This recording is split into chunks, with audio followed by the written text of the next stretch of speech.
Infinix GT 50 Pro. Menurut kalian apakah pantas untuk saat ini? Langsung aja kita bahas kelebihan dan kekurangan Infinix GT 50 Pro setelah aku pakai.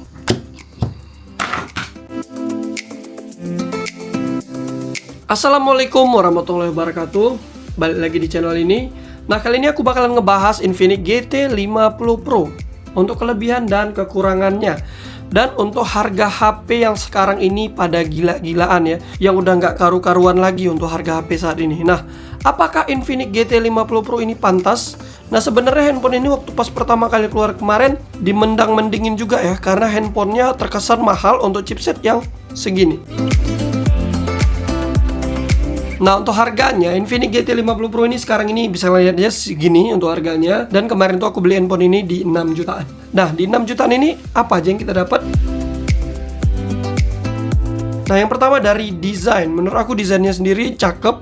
Walaupun untuk harga handphone segini dia belum pakai build quality aluminium atau metal ya. Jadi ini tuh kesannya masih plastik. Nah, tapi dia cakep nih, tombol power, volume seperti ini, dan ada air trigger.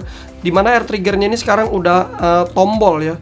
Nggak tombol sih, tapi ada pressure sensornya seperti di Asus ROG. Nah, untuk kiri kanan bawahnya flat dan dia nggak punya lubang jack audio dan slot SD card ya.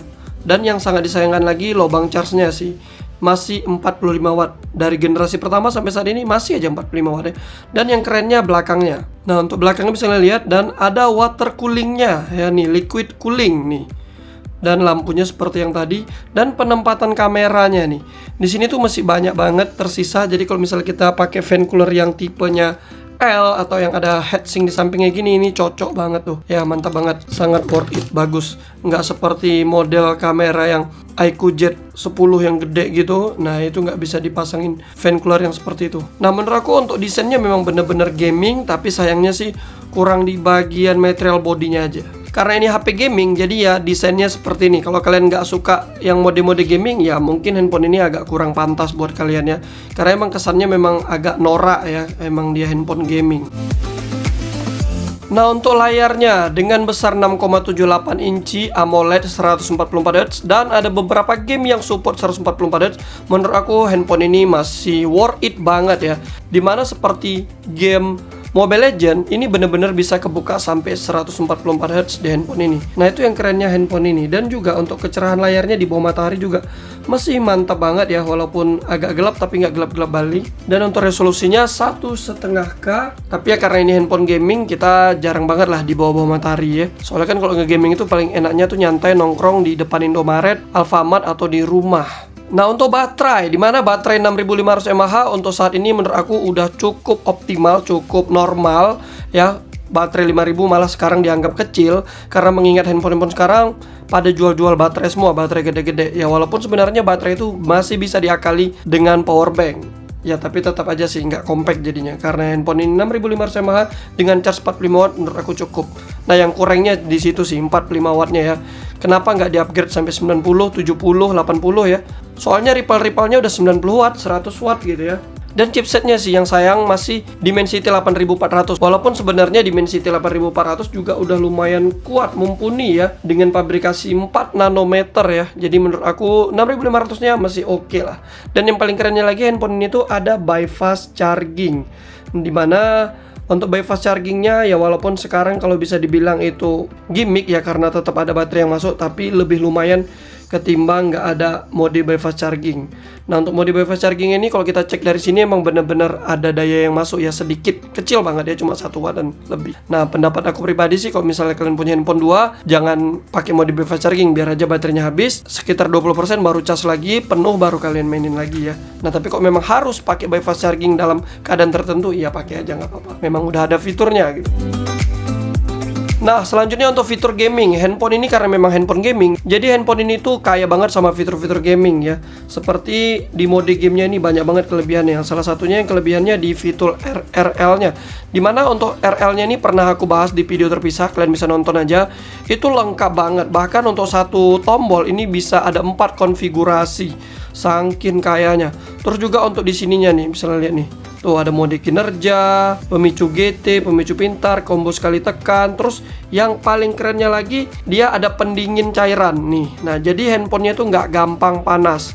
Ya walaupun kalau aku main game yang berat-berat ini terasa panas juga, tapi lumayan loh ngurangi frame drop ya. Terus juga di handphone ini di beberapa game sudah ada dibekali fitur interpolasi game. Jadi beberapa game yang kita mainin itu bisa menambah EVS ya. Tuh lumayan mantap. Terus untuk di game tertentu itu ada kotak ajaib AI, di sini bisa percepat dialog yang seperti ini ya, pengambilan otomatis, cairkan kunci berlari. Nah ini di game Genshin Impact ya. Jadi ada fitur-fitur seperti itunya. Jadi kaya banget ya untuk fitur-fitur gaming. Nah kalau kalian mau nonton selengkapnya untuk LR-nya nanti bisa nonton aja di video sebelumnya, atau nanti aku sematkan di komentar atau deskripsi. Nah salah satu kelebihan handphone ini lagi di paket penjualannya. Dimana untuk paket penjualannya handphone ini tuh lengkap banget ya. Seperti pada handphone pada umumnya dia dapat charger, dapat casing. Dimana casingnya ini deh seperti ini yang sudah support kalau kita pakein fan cooler udah cocok. Terus kalau kita pakein wireless charging, handphone ini juga udah support wireless charging ya tuh. Jadi dia bisa ngecas pakai wireless charging ya. Nah dan casingnya juga udah support seperti ini.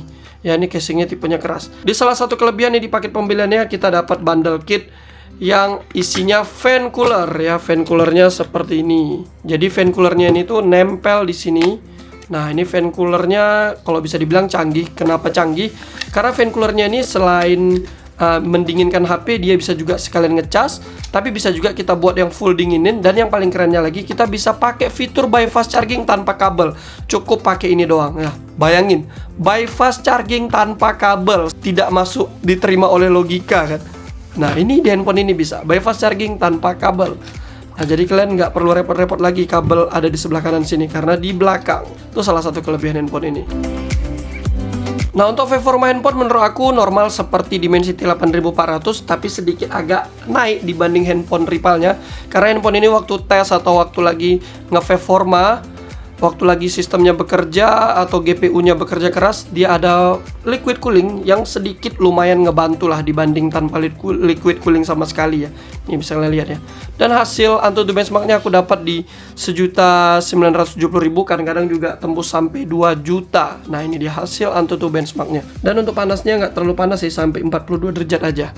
Nah untuk hasil Geekbench 6, single core di 1358, multicore-nya 5954. Untuk GPU-nya di 11.826 OpenCL. Untuk GPU Vulkan di 11.755. Untuk real life stress test di baseload-nya dapat di 11.000, lowest-nya dapat di 9.200 dengan stability 84%. Nah ini karena dibantu sama liquid cooling-nya juga ya, jadi hasilnya lumayan nih. Nah untuk pengurangan baterainya lumayan sekitar 8%, untuk temperaturnya cuma sampai 51 derajat. Untuk hasil tes bermain game, di sini aku nyobain pertama dari Mobile Legend. Mobile Legend itu bisa 144 fps dengan settingan rata kanan, dan bisa lihat aku main itu lancar banget ya, 43 derajat untuk max panasnya, mantap banget untuk Mobile Legend. Untuk Honor of King 120 fps rata kanannya, dan max panasnya 40 derajat dan rata tuh untuk EVS-nya. Pemakaian wattnya cuma 5 watt. Genshin Impact aku buat settingan rata kanan juga 60 fps, bisa kalian lihat sendiri. 55 fps rata-ratanya dan max panasnya sampai 44 derajat. Rata-rata pemakaian wattnya 6,38. Ini juga ada dibantu sama cooling fan-nya ya, atau liquid cooling. Nah untuk Enfile ini game gila ini ya, bisa lihat sendiri. Rata-rata 34 fps, 5% low-nya 22,5, max panasnya 44 derajat, rata-rata pemakaian wattnya 6,44. Untuk Car X-Street, nah ini di game ini tuh agak susah banget bisa 60 fps. Jadi 60 fps itu bisa sekali-sekali doang atau lagi diam. Kalau lagi nggak diam dia nggak bisa. Malah dia mentok di 45 fps, makanya rata-ratanya di 46,1 fps. Dan max panasnya 41 derajat, rata-rata pemakaian watt 5,57. Nah untuk Delta Force, rata-rata 101 fps ya. Ini dia ada ngedrop juga, mungkin karena kepanasan, aku nggak ngerti juga. Padahal kita pakai liquid cooling, makanya max panasnya sampai 44 derajat, rata-rata pemakaian wattnya 5,88. Nah untuk Widen Waves tanpa fan cooler tambahan, cuma mengandalkan liquid cooling, aku berrata kanan rata-rata 41,9 fps, 5% low-nya 20,3, max panasnya nih panas banget sampai 46 derajat, gila nggak tuh, sampai pemakaian wattnya 7,34. Wow, gila sih dibantu sama liquid coolingnya ya. Nah untuk game Free Fire Max bisa tembus sampai 144 fps. Goks, keren banget nih handphone ya. Dimana lagi nyari handphone bisa tembus sampai 144 fps main game Free Fire Max dengan panas 45 derajat. Gila nggak tuh, pemakaian wattnya 7,4 watt. Gila memang. Baru kali ini loh Free Fire Max segahar ini ya. Dan terakhir PUBG Mobile rata-rata di 115,6 fps, 5% loyal 90,9, max panas 44 derajat, rata-rata pemakaian watt 6,44. Ini tuh pakai settingan smooth ultra extreme ya, atau 120 fps nya. Nah untuk game emulator gimana? Untuk game emulator, game PS2 aku rasa aman, nggak ada masalah sama sekali. Game PS2 tinggal kalian setting mainin resolusinya aja. Tapi untuk emulator yang butuh driver seperti Eden, Yuju, emulator Nintendo Switch, emulator PC ya, GTA 5 butuh sedikit settingan dan racikan baru bisa main, dan nggak bisa sekompatibel Snapdragon. Bahkan kalau dibandingin Snapdragon yang Infinix Note 60 Pro aja, 7S Gen 4 aja jauh lebih gacor itu kalau main emulator Switch ya. Karena memang chipset itu memang support untuk driver-drivernya, sedangkan MediaTek nggak bisa coy. Dan untuk speakernya ya, kalian dengerin aja langsung.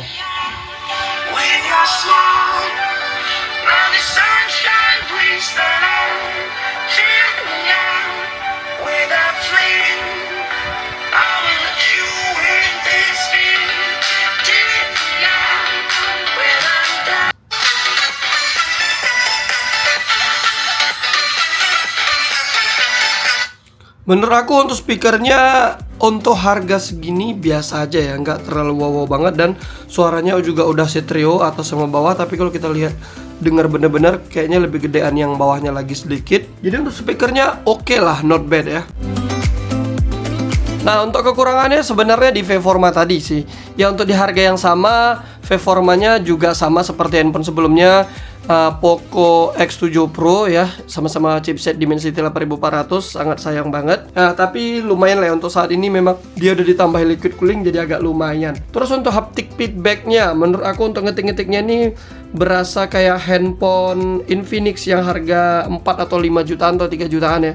Berasa handphone Infinix yang murah, nggak berasa kayak feedback haptik yang mahal gitu, yang lembut, yang enak gitu ya. Nah ini pendapat aku pribadi ya. Terus juga handphone ini tidak dibekali dengan eSIM ya. Menurut aku untuk harga segini harusnya dikasih lah eSIM ya. Soalnya ada beberapa orang yang sangat suka atau berketergantungan banget sama eSIM. Dan handphone ini nggak ada.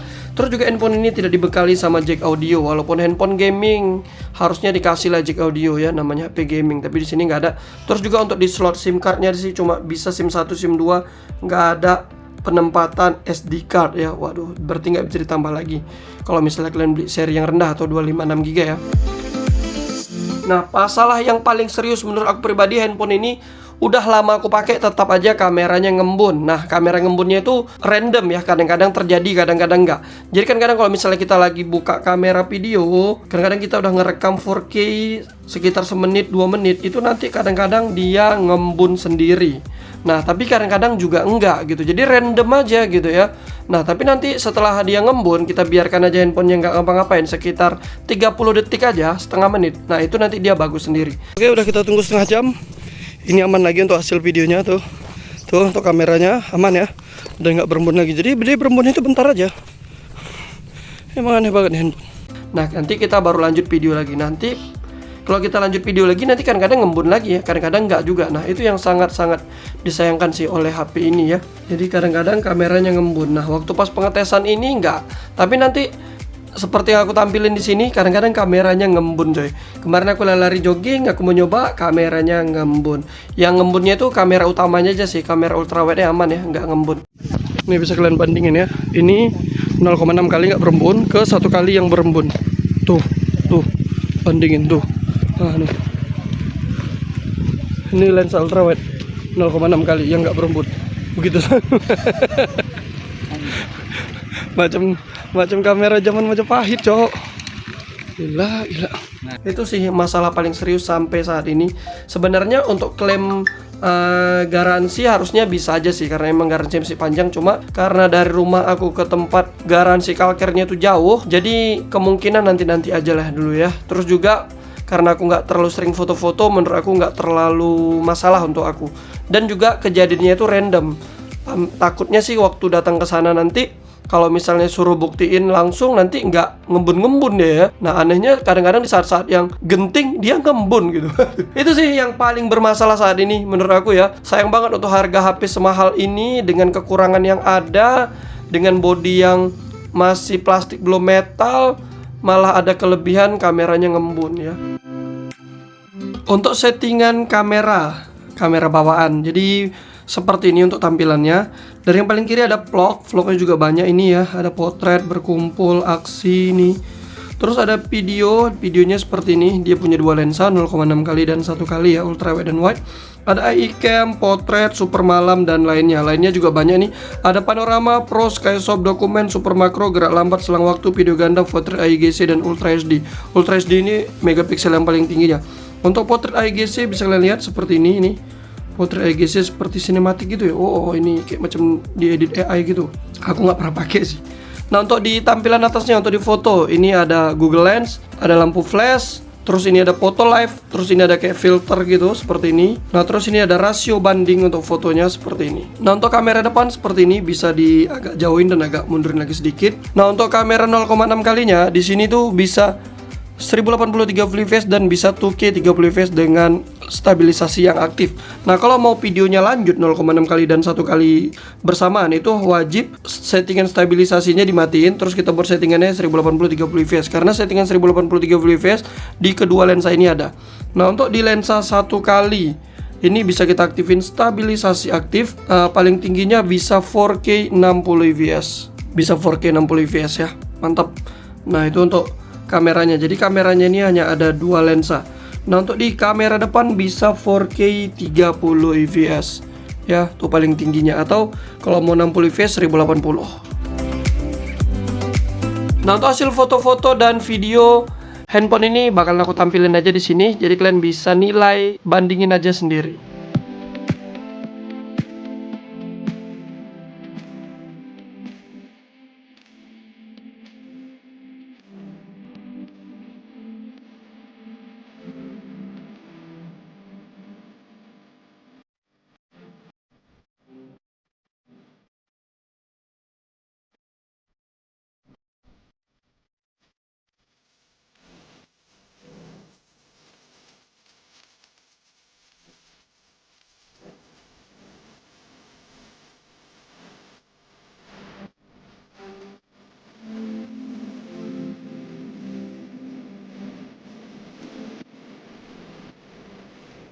Nah, HP ini udah support 4K 60 fps. Jadi ini tuh settingan 4K 60 fps di lensa 1 kali. Nah, lensa 0,6 kalinya hanya bisa 1080 30 fps yang bisa perpindahan lensa ya. Oke, kita lagi